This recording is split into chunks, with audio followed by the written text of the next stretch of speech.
ክብር ለእግዚአብሔር ይሁን። ክብር ለእግዚአብሔር ይሁን። እግዚአብሔር የተመሰገነ ይሁን። የእግዚአብሔርን ቃል አብሬያችሁ ደግሞ እንድከፋፈል እግዚአብሔር ይህን እድል ስለሰጠኝ እግዚአብሔርን ከፍ ከፍ አደርጋለሁ። እንዴት ናችሁ? ሰላም ነው? በዓሉ እንዴት አለፈ? ክብር ለእግዚአብሔር ይሁን። ከባለፈው ሳምንት ጀምሮ እግዚአብሔር በሚደንቅና በሚገርም ሁኔታ ሲናገረን ቆይቶ ነበረ። ከሆሳዕና ጀምሮ የሕማማቱን ሳምንት፣ ስቅለቱን፣ ትንሣኤውን ጌታ በድንቅ ሁኔታ በመንፈሱ ሲያስተምረን ነበር። ዛሬ ደግሞ ስለ ትንሣኤው ነው። አሁንም አልወጣሁም ከዛ። ስለ ትንሣኤው ነው የምናገረው፣ ግን ስለ ትንሣኤው በረከቶች ነው የምናገረው። ስለ ትንሣኤው በረከቶች ነው የምናገረው። ትንሣኤው ዛሬ ለኛ ለአማኞች ምንድነው ያለው ትርጉም የሚለውን ነው የምናየው። እስቲ አጭር ጸሎት እናደርጋለን። እግዚአብሔር ሆይ እናመሰግንሃለን። አባት ሆይ እድል ስለሰጠህን፣ ምሕረትህ ስለበዛልን፣ እግዚአብሔር አባት ሆይ ቃልህን እንድንሰማ ደግሞ ጌታ ሆይ በፊትህ አለን። መንፈስ ቅዱስ ቃልህን እንድትገልጥልን፣ ቃልህን እንድታብራራልን በኢየሱስ ስም እንጸልያለን። እግዚአብሔር አባት ሆይ እኔ የምናገርበትን አቅም፣ በዚህም ያሉ ጌታ ሆይ ልጆችህ ደግሞ የሚሰሙበትን ጆሮ፣ የተከፈተ ጆሮ እንድትሰጠን በኢየሱስ ስም እንጸልያለን። ክብር ምስጋና ለስምህ ይሁን በጌታ በኢየሱስ ስም። ክብር ለእግዚአብሔር ይሁን። ስለ ትንሣኤው በረከቶች ነው የማወራው። ትንሣኤ የሚለው ሐሳብ በጣም ሰፊ ነው። የክርስቶስ ትንሣኤ በአዲስ ኪዳን በጣም በስፋት የተጠቀሰ፣ በስፋት ሐዋርያቱ ያስተማሩት ጉዳይ ነው። ነገር ግን እኔ ዋና ዋና የምላቸውን ነጥቦች ብቻ ነው የማነሳው እንደ መግቢያ እንዲሆን። ትንሣኤ የሚለው ሐሳብ ጌታ ኢየሱስ በነበረበት ጊዜ ሐዋርያቱን ባገለገሉበት በአንደኛው ክፍለ ዘመን በጣም እንግዳ ሐሳብ ነው። ለኛ አሁን ይቀለናል። ትንሣኤ ሲባል ከሞት በኋላ ሕይወት የሚለው ኮንሰፕት ለኛ በጣም አሁን ላለ ነው ምናልባት ይከብዳል። ግን ሪላቲቭሊ እነሱ ከነበሩበት ለመረዳት ቀለል ያለ ነው። በእነሱ ዘመን ግን ትንሣኤ የሚለው ሐሳብ በጣም እንግዳ ነበር፣ ያልተለመደ ነበረ። በአይሁድም እምነት በግሪኮ ሮማንም ስልጣኔ በጣም እንግዳ እና ፉሊሽነስ ተደርጎ የሚቆጠር ነበር። ሰው በቃ የሰው ፍጻሜ ሞት ነው አይደል? ከዛ በኋላ ደግሞ ሕይወት አለ ብሎ ማሰብ በጣም እንግዳ የነበረበት ዘመን ነበር። ይህንን የሚያሳዩ ሁለት ቦታዎች አሉና ታስታውሱ እንደሆነ ሰዱቃውያን የሚባሉ የአይሁድ እምነት አንድ ጎራ ነው።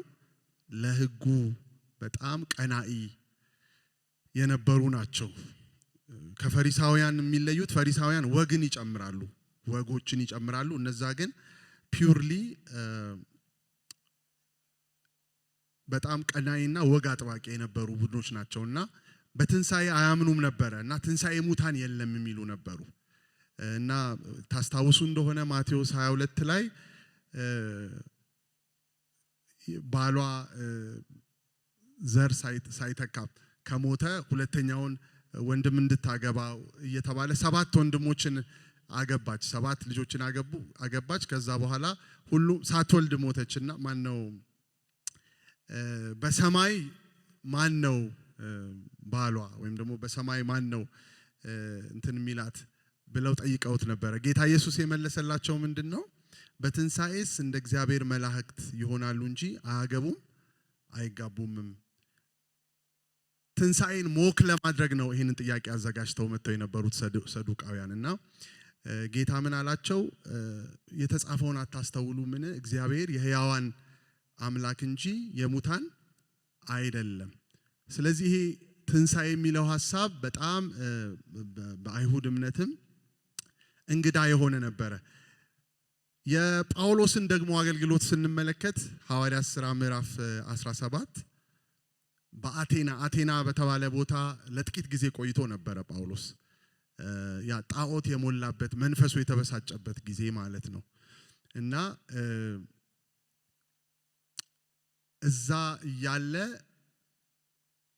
ፈላስፎች ከሱ ጋር ይከራከሩ ነበር። እነዚህ ፈላስፎች ስማቸው በጣም የሚገርም ነው። ኢስጦኢኮችና ኤፊቆሮስ ስሙ በጣም የሚገርም ነው። የግሪክ የፍልስፍና ወገኖች ናቸውና ስቶይክስ እና ኤፒኩሪያንስ ይባላሉና እነዚህ ሁለቱም የፍልስፍና ወገኖች ትንሳኤን አያምኑምና ስለ ኢየሱስ መነሳት ስለ ትንሳኤው መስበክ ሲጀምር ቆይ ምንድነው የምትለው? እነዚህ አዳዲስ አማልክትን የሚያወራ ይመስላል ብለው ወደ አሪዮስፋጎስ ወደሚባለው ወደሚከራከሩበት ፍልስፍና ወደሚያወሩበት ቦታ እንደወሰዱት እናያለን። ሐዋርያት ሥራ ምዕራፍ 17 ላይ እነዚህ ስቶይክስ የሚባሉት ነፍስ ከሞት በኋላም ትቀጥላለች፣ ነገር ግን በተለየ ቅርጽና ሁኔታ ነው የምትቀጥለው ብለው ያስቡ ነበረ። በአካል ትንሳኤ አያምኑም ነበር፣ ወይም በስጋ ትንሳኤ አያምኑም ነበር። ኤፒኩሪያንስ የሚባሉት ደግሞ ከሞት በኋላ ህይወት የሚባል ነገር የለም፣ የሰው ፍጻሜ በዚህ ምድር ላይ ነው የሚደመደመው፣ በሞት ነው የሚደመደመው። ስለዚህ በተቻለ መጠን ሰው በዚህ ምድር ሲኖር ደስታን ማሳደድ አለበት፣ ደስታን ፈልጎ አድኖ ማሳደድ አለበት የሚሉ ነበሩና ስለ ትንሳኤው ጌታ ሲያወራላቸው ጳውሎስ በጣም ነው እንደ ሞኝ የቆጠሩት፣ ወይም ደግሞ እንደ እንግዳ እንደሆነ ትምህርት፣ አዲስ እንደሆነ ትምህርት፣ አዳዲስ አማልክትን የሚያወራ ይመስላል ብለውት ብዙም አልቆየም። ታስታውሱ እንደሆነ በአቴና ቶሎ ወደ ሌላ ቦታ ይሄዳል እና በዛን ጊዜ ኢየሱስ ባገለገለበት ከዛም በኋላ ኢየሱስ ክርስቶስ ከተነሳ በኋላ ሐዋርያቱ ባገለገሉበት ትንሳኤ የሚባለው ሐሳብ በጣም ከባድ ነበረ ለመረዳት፣ አስቸጋሪና ሰዎችም የማይቀበሉት ነበረ። ስለ ትንሳኤው በረከቶች እመጣለሁኝ። 5 ነጥቦችን ነው ማነሳው ቶሎ ብዬ።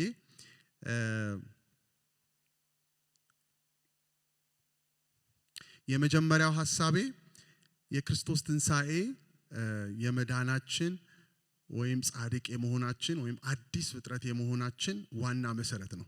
ትንሳኤ ባይኖር ኖሮ አዲስ ፍጥረት ልንሆን አንችልም፣ በጭራሽ ልንሆን አንችልም። ጻድቅም በእግዚአብሔር ፊትም ጻድቅ ልንሆን አንችልም። ሮሜ 4:24 ላይ እንደዚህ የሚል ቃል አለ። ሮሜ 4:24 ላይ ነገር ግን እግዚአብሔር ጽድቅ አድርጎ ለሚቆጥርልን ጌታችን ኢየሱስን ከሙታን ባስነሳው በእርሱ ለምናምን ለእኛም ጭምር ነው። እርሱ ስለ ኃጢአታችን እንዲሞት አልፎ ተሰጠ፣ እኛን ጻድቅ አድርጎ ለማቅረብም ከሞት ተነሳ ይላል። ስለ ኃጢአታችን በመስቀል ላይ ሞተ፣ እኛንም ጻድቅ አድርጎ ለማቅረብ ከሞት ተነሳ። በእግዚአብሔር ፊት ጻድቅ የመሆናችን ማረጋገጫ የተገኘው በኢየሱስ ክርስቶስ ትንሳኤ ነው። ክብር ለእግዚአብሔር ይሁን። ኢየሱስ ክርስቶስ ተነስቷል። ኢየሱስ ክርስቶስ ተነስቷል። ስለዚህ ደግሞ አዲስ ፍጥረት ሆነናል። ክብር ለእግዚአብሔር ይሁን።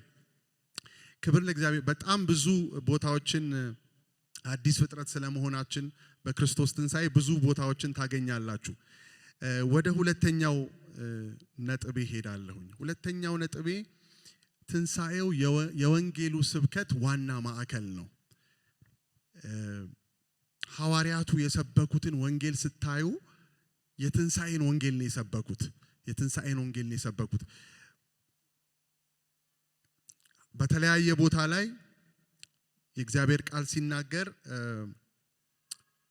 ሐዋርያቱ የጌታን ትንሳኤ በታላቅ ኃይል ይመሰክሩ ነበር ይላል አይደል? ታላቅ ጸጋም ነበረባቸው። የእግዚአብሔር ታላቅ ጸጋ ከነሱ ጋር ነበረ። እነሱ ደግሞ የጌታን ትንሳኤ በታላቅ ኃይል ይመሰክሩ ነበር። መንፈስ ቅዱስ በወረደበትም ጊዜ ምን እያሉ ነበር የሚሰብኩት? እናንተ የገደላችሁትን፣ እናንተ የሰቀላችሁትን ጌታ ኢየሱስን እግዚአብሔር ከሞት አስነሳው፣ እኛ ደግሞ ለዚህ ምስክሮች ነን ይላል። ስለዚህ ሲመሰክሩ የነበረው መልካም ዜና፣ ሲመሰክሩ የነበረው ወንጌል የትንሳኤ ወንጌል ነበረ። የክርስቶስን ትንሳኤ ማዕከል ያደረገ ነበረ። ሌላም ቦታ እንደዚሁ እናንተ የሕይወትን ራስ the author of life የሕይወትን ራስ ገደላችሁት፣ እግዚአብሔር ግን የሞትን ጣር አጥፍቶ አስነሳው። አሁንም ለዚህ ነገር እኛ ምስክሮች ነን ይላል። ክብር ለእግዚአብሔር ይሁን። ወንጌል ያለ ትንሣኤው ሙሉ አይደለም። የተለያዩ ሃይማኖቶች በዚህ ምድር ላይ አሉ። ነገር ግን የተነሳ መሪ የላቸውም ማለት ሁሉም መቃብር ውጦታል። መቃብሩ ዙሪያ ሰዎች ይሄዱ ያው ያመልካሉ ወይ ያስታውሳሉ ያን የሃይማኖት መሪ። የኛ ጌታ ግን ሃሌሉያ ሞትን ድል አድርጎ ተነስቷል። ወንጌላችን ደግሞ ይሄንን ኤምፋሳይዝ የሚያደርግ ነው። ይሄንን ሴንተር የሚያደርግ ነው። ሐዋርያት ሥራ ምዕራፍ 4 ላይ ምን ይላል? ሕዝቡን ስላስተማሩና በኢየሱስ የሙታንን ትንሣኤ ስለሰበኩ ተቸግረው ወደ እነርሱ ቀረቡ ይላል። ካህናት እጃቸውን ሊጭኑባቸው ሲሉ ምክንያታቸው ምን ነበር? ሕዝቡን ስላስተማሩና በኢየሱስ የሙታንን ትንሣኤ ስለሰበኩ። የሙታንን ትንሣኤ ኢቭን የክርስቶስን ትንሣኤ ብቻ አይደለም፣ በኢየሱስ የሙታንን ትንሣኤ ስለሰበኩ ተቸግረው ወደ እነሱ ቀረቡ ይላል። ወንጌል በዋናነት የሰውን ዘላለማዊ አድራሻ የሚቀይር ነው። አሜን። ኑሮ ማሻሻያ አይደለም። ኑሮ ማሻሻያ ሳይሆን የዘላለም ዕጣ ፈንታ፣ የሰው ልጅ የዘላለም ዕጣ ፈንታ የሚቀየርበት መልካም ዜና ነው ወንጌል። ይሄ ደግሞ በኢየሱስ ክርስቶስ ትንሣኤ ነው። ክብር ለእግዚአብሔር ይሁን። ስለዚህ ወንጌላችንን ስንሰብክ የሙታንን ትንሣኤ ነው የምንሰብከው። ሰዎች ከሞት ወደ ሕይወት ፈጽሞ ዘላለማዊ ዴስቲኒያቸው ወይም ዕጣ ፈንታቸው የሚቀየርበትን መልእክት ነው እየተናገርን ያለ ነው። ሮሜ ላይ ጳውሎስ እንደዚህ ይናገራል። እኔን ተከታተሉኝ። ይህም ወንጌል በሥጋ ከዳዊት ዘር ስለተወለደ እንደ ቅድስና መንፈስ ግን ከሙታን መነሳት የተነሳ በኃይል የእግዚአብሔር ልጅ ሆኖ ስለተገለጠ ስለ ልጁ ነው። እሱም ጌታችን ኢየሱስ ክርስቶስ ነው። ሃሌሉያ። ከዳዊት ዘር በሥጋ ከዳዊት ዘር ስለመጣ እንደ ቅድስና መንፈስ ግን ከሙታን መነሳት በኃይል በተነሳ በኃይል የእግዚአብሔር ልጅ ሆኖ ስለተገለጠ ስለ ልጁ ነው። ሃሌሉያ። ስለተነሳው ጌታ ነው። በትንሣኤ በኃይል ከፍ ስላለው ጌታ ነው ወንጌላችን። ስለ ልጁ ነው። ያንን ካወጣ ነው የትንሣኤውን መልእክት ካወጣ ነው ወንጌል አይሆንም። መጽሐፍ ቅዱስ ላይ ያለው የእግዚአብሔር ወንጌል አይሆንም። የእግዚአብሔር ወንጌል የትንሣኤ ወንጌል ነው። አሜን። የክርስቶስ ትንሣኤ ወንጌል ነው። እንመጣበታለን። የክርስቶስ ትንሣኤ ደግሞ የወለደውን ነገር የሙታን ትንሣኤ። ክብር ለእግዚአብሔር ይሁን። ኢየሱስ ክርስቶስ ተነስቷል። ሁላችንም ደግሞ እኛ በትንሣኤ አካል እንነሳለን። ይሄ ነው ወንጌል። ይሄ ነው ለሰዎች የምናውጀው እውነት። ሐዋርያቱም ይሄንን ነበረ የሰበኩትና ያስተማሩት። በጣም የምወደው ክፍል አለ አውጥተን እንድናየው የምፈልገው አንደኛ ቆሮንቶስ 15 የክርስቶስ ትንሣኤን በጣም የሚያብራራ ክፍል ነው። ከቁጥር 1 ጀምሮ አነበዋለሁ። አሁንም ወንድሞች ሆይ የሰበኩላችሁንና የተቀበላችሁትን ደግሞም ጸንታችሁ የቆማችሁበትን ወንጌል ላሳስባችሁ እወዳለሁ። የሰበኩላችሁን ቃል አጥብቃችሁ ብትይዙ በዚህ ወንጌል ትድናላችሁ፣ አለዚያ ያመናችሁት በከንቱ ነው። እኔ የተቀበልኩትንና ከሁሉ በላይ የሆነውን ለእናንተ አስተላልፌአለሁ። ቅዱሳት መጻሕፍት እንደሚሉት ክርስቶስ ስለ ኃጢአታችን ሞተ፣ ተቀበረ። በቅዱሳት መጻሕፍት እንደተጻፈውም በሦስተኛው ቀን ተነሳ። ከዚያ ደግሞ የታያቸውን ሐዋርያት ይናገራል። ከሁሉ በላይ የሆነውን ለእናንተ አስተላልፌአለሁ። ወንጌሉ ምንድን ነው? የቆማችሁበት ወንጌል ክርስቶስ ስለ ኃጢአታችን ሞተ፣ ተቀበረ፣ በቅዱሳት መጻሕፍት እንደተጻፈውም በሦስተኛውም ቀን ተነሳ። ክብር ለእግዚአብሔር ይሁን። ይሄ ነው የወንጌል መሰረት። ሌሎች ብዙ ነገሮችን ባናውቅም ይሄንን በቅጡና በአግባቡ ካወቅን ትልቅ ነገር ነው፣ መሰረት ስለሆነ ማለት ነው። ስለዚህ ሞቱ አለ፣ ደግሞ ምን አለ? ትንሣኤው አለ። ያ ነው ሙሉ የሚያደርገው ወንጌልን። ስለዚህ በሁለተኛ ደረጃ ትንሣኤው የወንጌል ስብከታችን ዋና ማዕከል ነው።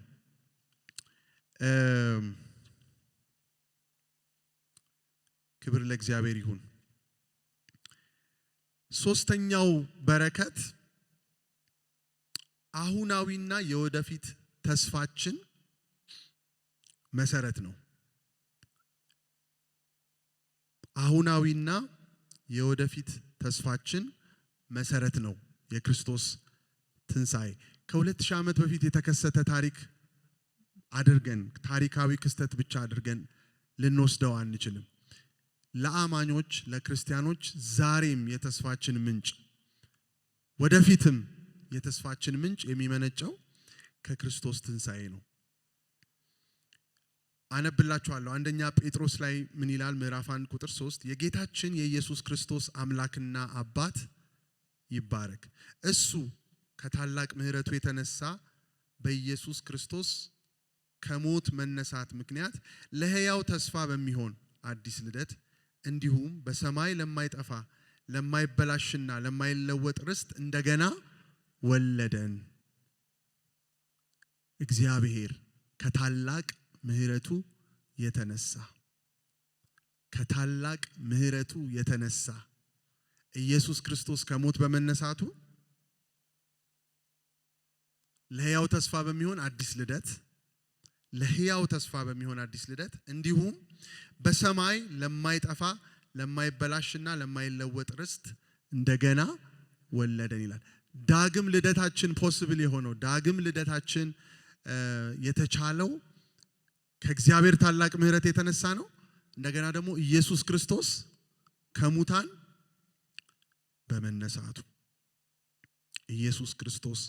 ከሙታን በመነሳቱ ለሕያው ተስፋና በሰማይ ላለ ርስት እንደገና ወለደን ይላል። ክብር ለእግዚአብሔር ይሁን። የክርስቲያን ተስፋው የክርስቶስ ትንሣኤ ነው at the end of the day። ምክንያቱም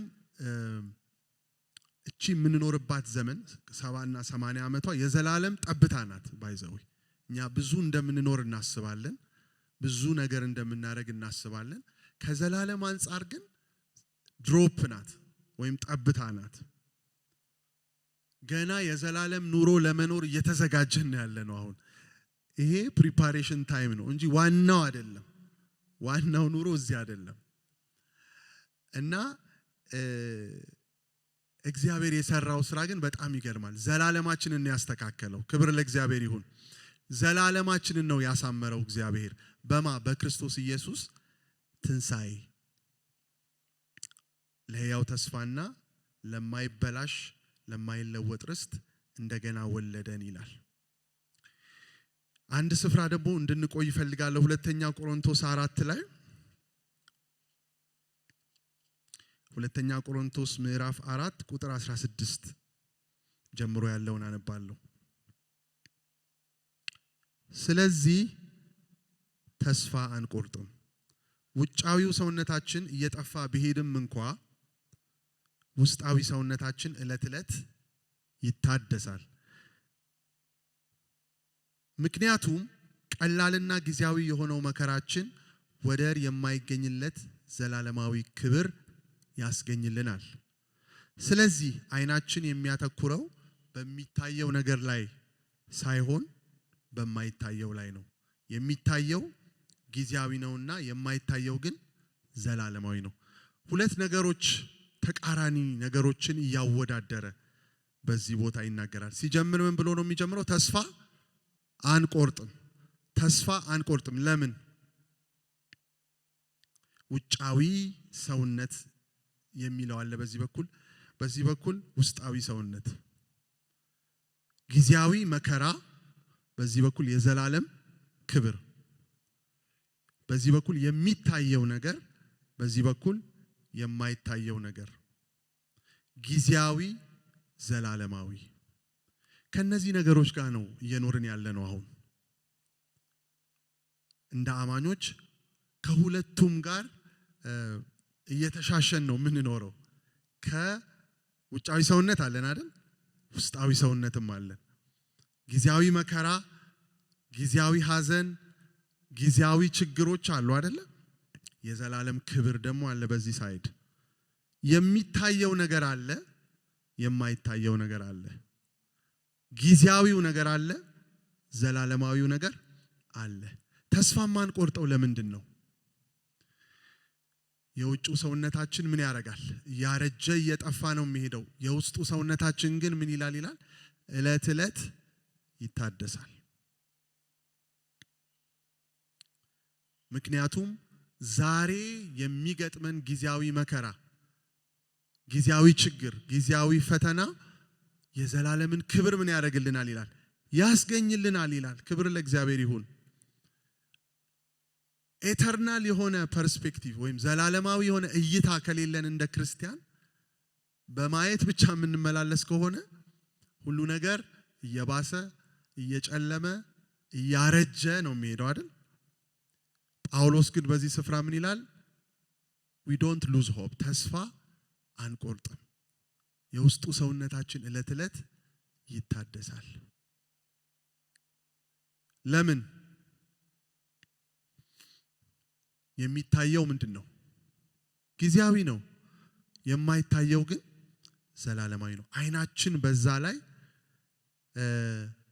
ያተኩር ይላል። በማይታየው ላይ፣ ዘላለማዊ በሆነው ነገር ላይ፣ የውስጥ ሰውነት በሆነው ነገር ላይ አይናችን ያተኩር። ምክንያቱም በክርስቶስ ትንሣኤ እኛ ዘላለማዊ ክብር የሚጠብቀን ሰዎች ነን። ከሁለቱ እውነታዎች ጋር እየተጋፈጥን የምንኖር ሰዎች ነን። በዚያው ይቀጥላል ወደ ምዕራፍ 5 ሁለተኛ ቆሮንቶስ። መኖሪያችን የሆነው ምድራዊ ድንኳን ቢፈርስም በሰው እጅ ያልተሰራ ነገር ግን ከእግዚአብሔር የሆነ ዘላለማዊ ቤት በሰማይ እንዳለን እናውቃለን።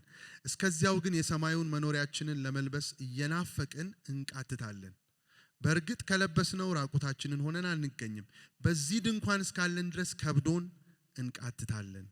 ምክንያቱም ሟች የሆነው በሕይወት እንዲዋጥ ሰማያዊውን መኖሪያችንን ልንለብስ እንጂ ልንገፈፍ አንፈልግም። ለዚህ ዓላማ ያዘጋጀን እግዚአብሔር ነው። ሊመጣ ላለው ዋስትና እንዲሆነን መንፈሱን መያዣ አድርጎ የሰጠንም እርሱ ነው። አንድ ነገር እናውቃለን። አንድ ዕውቀት አለን። ምንድነው ያ ዕውቀታችን? ምድራዊ ድንኳናችን ቢፈርስም በሰማይ ያለ በእጅ ያልተሰራ ቤት በእግዚአብሔር ዘንድ እንዳለን ምን እንላለን? እናውቃለን። አማኞች እናውቃለን።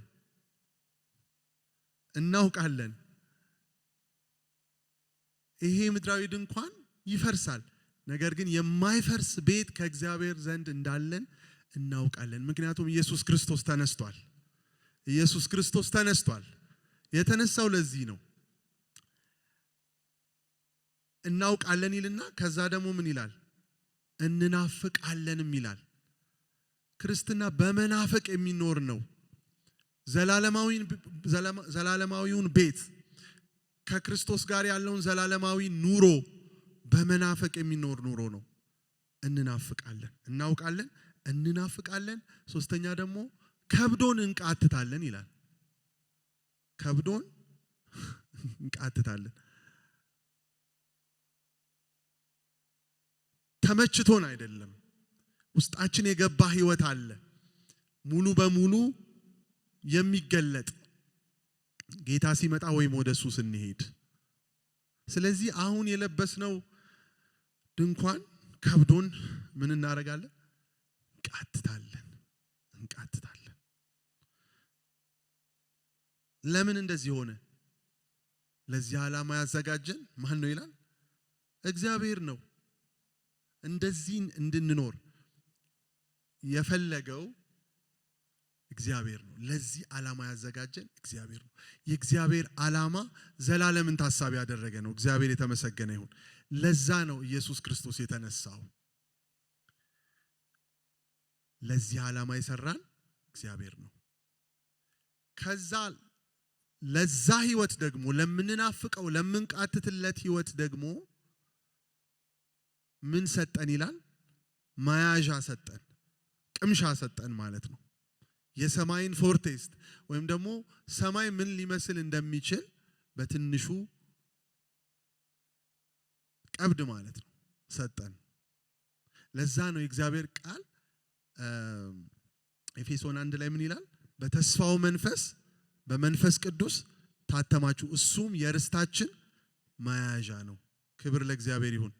መንፈስ ቅዱስ እንዲህ የሚያነቃቃን ብቻ አይደለም፣ የጸጋ ስጦታ የሚሰጠንም ብቻ አይደለም። ርስታችንን ምን የሚያደርገን ነው? የሚያስታውሰን ነው። ሰማያዊ ርስት እንዳለን፣ እዚህ ምድር ላይ ብቻ ተወስነን የምንቀር እንዳልሆንን፣ ርስት እንደተዘጋጀልን መያዣ ነው። የርስታችን መያዣ መንፈሱን መያዣ አድርጎ የሰጠንም እርሱ ነው ይላል። ክብር ለእግዚአብሔር ይሁን። ክብር ለእግዚአብሔር ይሁን። ሁሉ ነገር እዚህ ቢጠናቀቅ ኖሮ አስባችሁታል? እግዚአብሔር ግን የበለጠ ነገር እንዳለው ጳውሎስ በዚህ ስፍራ ያስተምራል። ወደ ዋናው ቴክስት ልመለስና አንደኛ ቆሮንቶስ 15 እንመለሳለን እና አንድ ላይ ነው እያነበብን የምንማረው።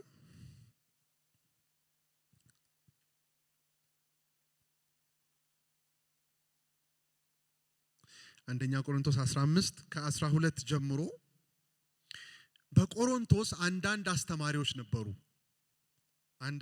አንዳንዶች ምን ይሉ ነበር? የሙታን ትንሣኤ የለም ይላሉ። አማኞች ናቸው፣ በአማኞች መካከል የሚመላለሱ ናቸው።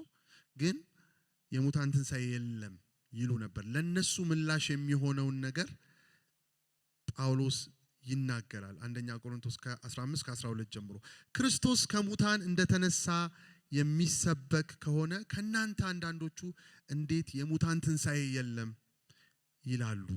የሙታን ትንሣኤ ከሌለማ ክርስቶስ አልተነሳም ማለት ነው። ክርስቶስም ካልተነሳ ስብከታችን ዋጋ ቢስ ነው፣ እምነታችሁ ከንቱ ነው።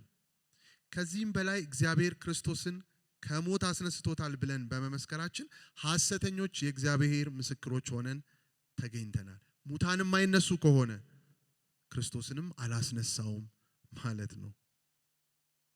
ምክንያቱም ሙታን ካልተነሱ ክርስቶስም አልተነሳም። ክርስቶስም ካልተነሳ እምነታችሁ ከንቱ ነው፣ እናንተም እስካሁን ድረስ በኃጢአታችሁ አላችሁ ማለት ነው። እንግዲህም ከሆነ በክርስቶስ ያንቀላፉት ጠፍተዋል ማለት ነው። ክርስቶስን ተስፋ ያደረግነው ለዚህች ሕይወት ብቻ ከሆነ ከሰው ሁሉ ይልቅ የምናሳዝን ነን ይላል። እምነታችሁ ከንቱ ናት። ሙታን የማይነሱ ከሆነ ክርስቶስ አልተነሳም እያላችሁ ነው። ክርስቶስ ደግሞ ካልተነሳ እምነታችሁ ምንድናት? ከንቱ ናት። ስብከታችንም ከንቱ ነው። በከንቱ ነው ምደክመው፣ በከንቱ ነው ምለፋው፣ በከንቱ ነው ምሮጣው። ነገር ግን ክርስቶስ ላንቀላፉት ሁሉ በኩራት ሆኖ በእርግጥ ከሙታን ተነስቷል ይላል ቁጥር 20 ላይ።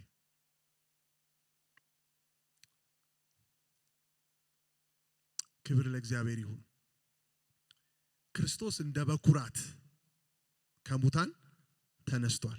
ከዛ ቀጥሎ ደግሞ የክርስቶስ የሆኑቱ ምን ይላሉ? ይነሳሉ። በዚህ ዕውቀት እንድንመላለስ እግዚአብሔር ይፈልጋል። ተስፋችንን ሁሉ ጠቅልለን እዚህ ምድር ላይ ካደረግነው የክርስትና ጣዕም የእምነት ጣዕምም አናገኝም። ጣዕሙን እናጣዋለን። በዚህ ምድር እየኖርን በሰማይ ርስት እንዳለን እያሰብን እንድንኖር እያወቅን እንድንኖር እግዚአብሔር ይርዳን። ቁጥር 25 ላይ እንደዚህ የሚል ቃል አለ። ጠላቶቹን ሁሉ ከእግሩ ስር እስከሚያደርግ ድረስ ሊነግስ ይገባዋልና የሚደመሰሰውም የመጨረሻው ጠላት ሞት ነው ይላል። የሚደመሰሰውም የመጨረሻው ጠላት ሞት ነው።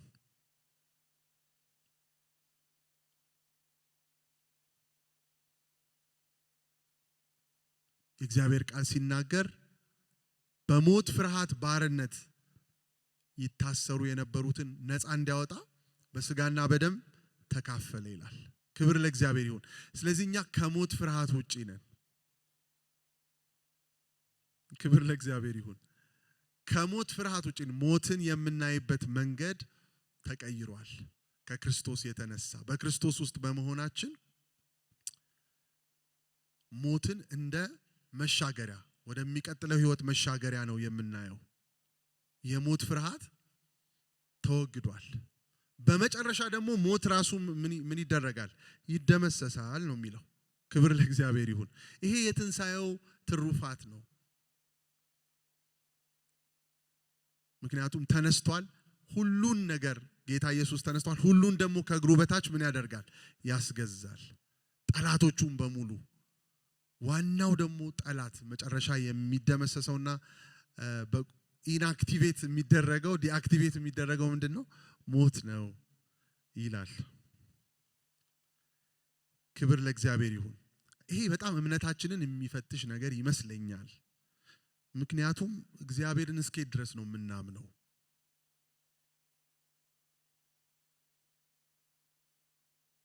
ምድር ላይ ለምናገኛቸው ነገሮች አምነነው እግዚአብሔር የሰጠን ነገሮች ይኖራሉ። ግን ለትንሣኤስ እናምነዋለን ብሏል። እሱ ብሏል። የተዘጋጀ ርስት አለ። ትንሣኤውን እያመንን የትንሣኤው አማኞች ነን ወይ? በጣም እምነታችንን የሚፈትን ነገር ነው። በክርስቶስ ትንሣኤ በኩል ግን የሞት ፍርሃት ተሸንፏል።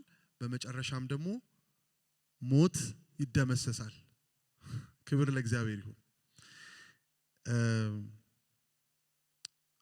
በጣም ረጅም ቁጥር ያለው እንትን ነው ምዕራፍ ነው። ባይዘው ማን ነው ረጅም ቁጥሮች ኦልሞስት 58 ቁጥሮች ነው ያሉት።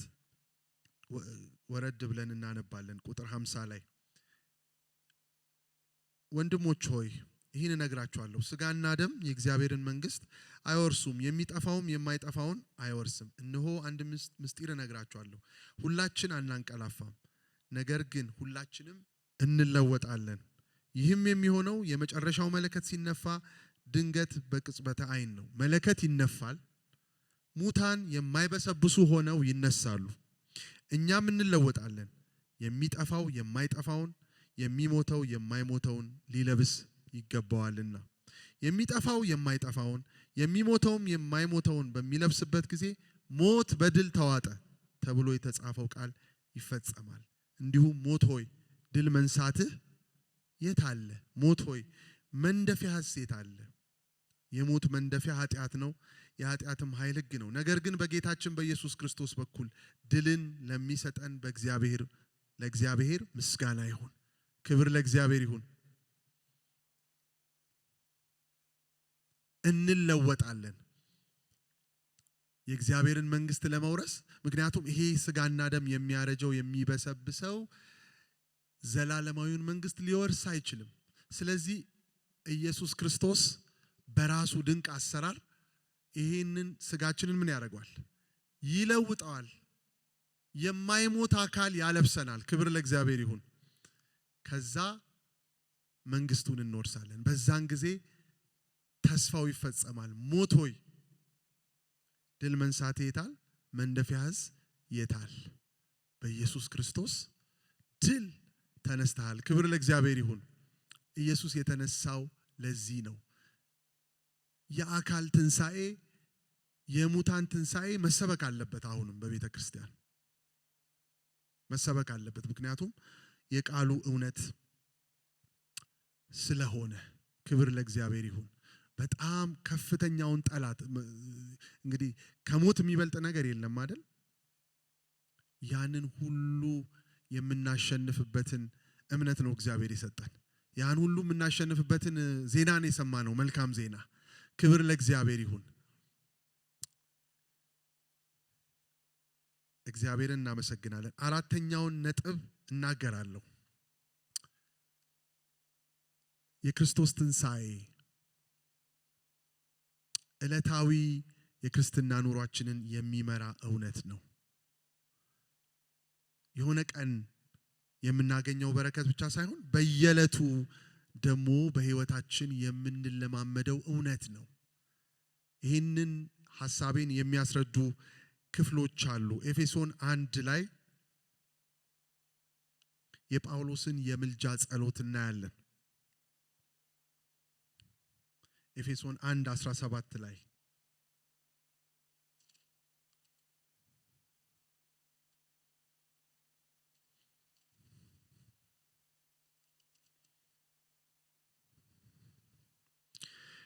የክብር አባት የሆነው የጌታችንን የኢየሱስ ክርስቶስን አምላክ ይበልጥ እንድታውቁት የጥበብና የመገለጥን መንፈስ እንዲሰጣችሁ ያለማቋረጥ እለምናለሁ። እንዲሁም በእርሱ የተጠራችሁለት ተስፋ ይህም በቅዱሳኑ ዘንድ ያለውን ክቡር የሆነውን የርስቱን ባለጠግነት ምን እንደሆነ ታውቁ ዘንድ የልባችሁ ዓይኖች እንዲበሩ ለኛ ለምናምነውም ከሁሉ በላይ ታላቅ የሆነውን ኃይሉን እንድታውቁ ጸልያለሁ። ጸሎት ነው። ጳውሎስ ስላላችሁ ፍቅር ሰምቻለሁ፣ ስለ እምነታችሁ ሰምቻለሁ፣ እግዚአብሔርን አመሰግናለሁ፣ አሁን ደግሞ እጸልይላችኋለሁ ብሎ 3 ነገሮችን ያስቀምጣል። አንደኛ የተጠራችሁበትን ተስፋ እንድታውቁ፣ ሁለተኛ የርስቱን በቅዱሳን ዘንድ ያለውን የርስቱን ባለጠግነት እንድትረዱ፣ ሶስተኛ ደግሞ ከሁሉ የሚበልጠውን ታላቅ የሆነውን ኃይሉን እንድታውቁ ይላል። ይሄ ታላቅ ኃይል የት ነው የተገለጠው ብሎ ከታች ያስረዳል። የት ነው የተገለጠው የእግዚአብሔር ኃይል? ክርስቶስን ከሙታን ሲያስነሳውና በሰማያዊ ስፍራ በቀኙ ሲያስቀምጠው የታየው ነው ይላል። ዝም ብሎ አይደለም ያስነሳው፣ በጣም ትልቅ የሆነ ኃይል አፍስሷል እግዚአብሔር ኢየሱስን ከሙታን ሲያስነሳው። አስነስቶ ደግሞ በቀኙ ሲያስቀምጠው የብርታቱ አሰራር የብርታቱ ጉልበት በዛ ምን ይላል ይታያል። ያንን ኃይል በቤተ ክርስቲያን እንድታውቁትና እንድትለማመዱት እጸልያለሁ ይላል። ክብር ለእግዚአብሔር ይሁን። እንዴት ደስ የሚል ነገር ነው! ትንሣኤው የምናወራው ታሪክ ብቻ አይደለም። ቤተ ክርስቲያን እንድትለማመደው ዓይኖቿ በርተው አማኞች ዓይናቸው በርቶ እንዲመላለሱበት የተሰጠ የትንሣኤ ኃይል አለ። ክብር ለእግዚአብሔር ይሁን። በክርስቶስ ትንሣኤ ያፈሰሰው ኃይል ከዛ ኋላ ደግሞ በቀኙ ሲያስቀምጠው ያሳየው የብርታቱ ጉልበት። ከዛ እንደዛ ካደረገ በኋላ እግዚአብሔር ምን ይላል? ለቤተ ክርስቲያንም ምን አድርጎ ሰጠው ይላል? ራስና ጌታ አድርጎ ሾመው ይላል። ክብር ለእግዚአብሔር ይሁን። ክብር ለእግዚአብሔር ይሁን። ስለዚህ የትንሣኤው ኃይል ዛሬም የምንለማመደው ነገር ነው። ኢየሱስ ክርስቶስን ከሙታን ያስነሳው መንፈስ በእናንተ ቢኖር ይላል ሮሜ ላይ ደግሞ በሱ መንፈስ ለሚሞተው ሰውነታችሁ ሕይወትን ይሰጠዋል ይላል። ይሄ የሚሞተው ሰውነታችን ራሱ ኩዊክንድ ይሆናል በውስጣችን ባለው መንፈስ። ክብር ለእግዚአብሔር ይሁን። ስለዚህ ትንሣኤ አንድ ቀን የምንጠብቀው ብቻ ሳይሆን ዛሬም በመንፈስ ቅዱስ ኃይል የምንለማመደው ነው። ሁሌ ልንማልድበት ልንጸልይበት የሚገባ ጉዳይ ይመስለኛል የጳውሎስ ጸሎት። ሁለተኛ ይሄ ዕለታዊ ኑሯችንን የሚመራ እውነት ነው የሚለውን የሚያሳይልኝ የጳውሎስን መሻቱን የገለጠበት አልቲሜት የሆነውን ትልቅ የሆነውን የመሻቶቹን ሁሉ ቁንጮ ያስቀመጠበት ቦታ ነው። ፊልጵስዩስ 3 ላይ እኔ አነብላችኋለሁ 3:10 ላይ ክርስቶስንና የትንሣኤውን ኃይል እንዳውቅ በስቃዩ ተካፋይ እንደሆንና በሞቱም እርሱን እንድመስል እመኛለሁ፣ ለሙታንም ትንሣኤ እንድደርስ እናፍቃለሁ። ናፍቆቱ መሻቱ ክርስቶስን ማወቅ፣ የትንሣኤውን ኃይል ማወቅ፣ በመከራው በክርስቶስ መከራ መካፈል። ወደ ላይ ስታነቡት ብዙ የሚመካበት ነገር ነበረው ጳውሎስ። በትሬኒንጉ አልተመካም። በጣም ታዋቂ በሆነ የሕግ መምህር ገማልያል በሚባል ስር ነው የተማረው። ውልደቱ በስምንተኛው ቀን የተገረዝኩኝ ከብንያም ወገን ብዙ በምድር የሚያስመኩ ታይትሎች ነበሩት። ያንን ሁሉ ስለ ክርስቶስ ስለ ጌታዬ ዕውቀት ነገር ሁሉ ጉዳት እንዲሆን ቆጥሬዋለሁ፣ እንደ ጉድፍ ቆጥሬዋለሁ ይልና ሲዘጋው ምን ይላል? ክርስቶስንና የትንሣኤውን ኃይል እንዳውቅ እሻለሁ፣ እናፍቃለሁ። ይሄ እንግዲህ በጣም ያደገው አማኝ የጳውሎስ የበሰለው አማኝ መሻቱ የመጨረሻ መሻቱ እርሱንና የትንሣኤውን ኃይል እንዳውቅ ነው ይላል። ፐርሰናል የሆነ ዕውቀት ፐርሰናል የሆነ ልምምድም እንደሆነ እዚህ ላይ እንመለከተዋለን።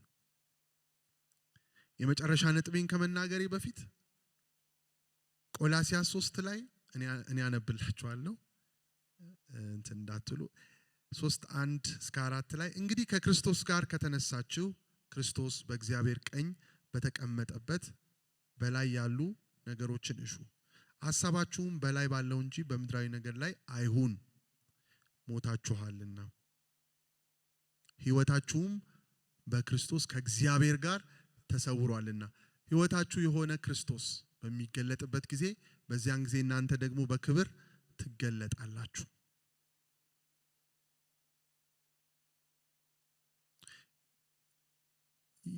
የጤንነት ምልክት ምንድን ነው? በሕክምናም አፒታይት ነው። የበሽታ ምልክት ደግሞ አኖሬክሲያ ይባላል፣ ወይም ደግሞ ላክ ኦፍ አፒታይት ነው። በመንፈሳዊ ሕይወትም እንደዚሁ ነው።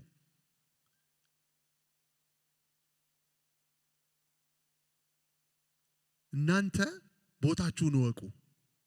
ከክርስቶስ ጋር ምን ብላችኋል? ተነስታችሁ አሁን በእግዚአብሔር ቀኝ ተቀምጣችኋል። ስለዚህ እዛ ያሉ ነገሮች አሉ። በላይ ያሉ ነገሮች ይላቸዋል። በላይ ያሉ ነገሮች አሉ። እነሱን እሹ፣ አስቡ እንጂ በምድራዊ ነገር ላይ አይሁን ይላል። ፖዚሽናቸውን ይነግራቸዋል። የተቀመጡበትን ከፍታ ይነግራቸውና በዛ ያሉትን ነገሮች ፈልጉ፣ እሹ፣ አስቡ። ሐሳባችሁ በምድራዊ ነገር ላይ አይሁን፣ ሞታችኋልና ይላል። በክርስቶስ ትንሣኤ ከክርስቶስ ጋር አንድ ሆነን ተነስተናል። ስለዚህ በሰማይ ያለውን ክርስቶስ ባለበት ያሉትን ነገሮች፣ በጣም ድንቅ ነገሮች፣ በጣም ውብ ነገሮች እንድንሻ ጳውሎስ በዚህ ስፍራ ይመክራል። ረሃብ የሌለው ነገር የሞተ ነገር ነው፣ ወይም ጤና ያጣ ነገር ነው አይደል? እና አፒታይት የህይወት ምልክት ነው። ስለዚህ ጤናችንን ቼክ ከምናደርግባቸው አንዱ ነገር ረሃብ ነው። ረሃብ አለ ነው፣ የጽድቅ ረሃብ፣ የሰማያዊ ነገር ረሃብ በውስጣችን አለ ወይ የሚለውን እንድናይ ይመክረናል ማለት ነው። ስለዚህ አራተኛው ነጥብ ትንሣኤ ታሪካዊ ክስተት ብቻ አይደለም፣ ዛሬም ዕለት ዕለት የምንለማመደው በመንፈስ ቅዱስ የምንለማመደው እውነታ ነው። ክብር ለእግዚአብሔር ይሁን። የመጨረሻውን እናገራለሁ፣ ከዛ ጥቂት እንጸልያለን። አንደኛ ቆሮንቶስ 15 ዋናው ቴክስቴ ጋር ነው የምመለሰው። የመጨረሻዋን ፓራግራፍ ቁጥር 58ን እናነባለን። ስለዚህ የተወደዳችሁ ወንድሞቼ ሆይ ጸንታችሁ ቁሙ፣ በምንም ነገር አትናወጡ፣ ለጌታ ሥራ ዘወትር የምትተጉ ሁኑ፣ ምክንያቱም ለጌታ የምትደክሙት በከንቱ እንዳልሆነ ታውቃላችሁ ይላል። ክብር ለእግዚአብሔር ይሁን። ይሄ አሁን እግዚአብሔር የሚሰጠን እድል የሱን ስራ እንድንሰራ እንድናገለግለው የሚሰጠን እድል ምድር ላይ አይደለም ሽልማቱ የሚያልቀው ትንሣኤ ስላለ የከበረ ሽልማት ይጠብቀናል። ክብር ለእግዚአብሔር ይሁን። ስለዚህ በትጋትና በጽናት ጌታን ለማገልገል የሚያነሳሳን እውነት ነው ትንሣኤ። አንድ ቀን የሞተልን ጌታ የምናገለግለው ጌታ የተነሳልን ጌታ ስራችንን ቆጥሮ ምን ያደርጋል? ይከፍላል። ከሰዎች ምስጋና ለማግኘት አይደለም ማገልገል ያለብን ወይም ራሳችንን ለማሳየት እንዲህ ነኝ ለማለት እግዚአብሔር ጸጋ ሰጥቶኛል ለማለት እዚሁ ለመቀበል አይደለም። ዋናው ሽልማት ያለው ከትንሣኤው ጌታ ነው። አሜን። ለእያንዳንዱ እንደ ስራው መጠን ከፍል ዘንድ ዋጋዬ ከኔ ጋር አለ ይላል። ይሄ የሚያስደስትም ነው የሚያስደነግጥም ነው አይደል? ምክንያቱም እንሸለማለን፣ እንፈረዳለን በሰራነው ስራ። በክርስቶስ ፍርድ ወንበር ፊት ሁላችንም እንደምንቆም በሌላ ስፍራ ይናገራልና በስጋ ለተሰራው ስራ ሁሉ እንከፈላለን ወይም ሽልማት እናገኛለን። ስለ ስሙ መከራን የተቀበሉ ስለ ክብሩ ዋጋ የከፈሉ ሰዎች ዋጋቸው ተመዝኖ ይሰጣቸዋል።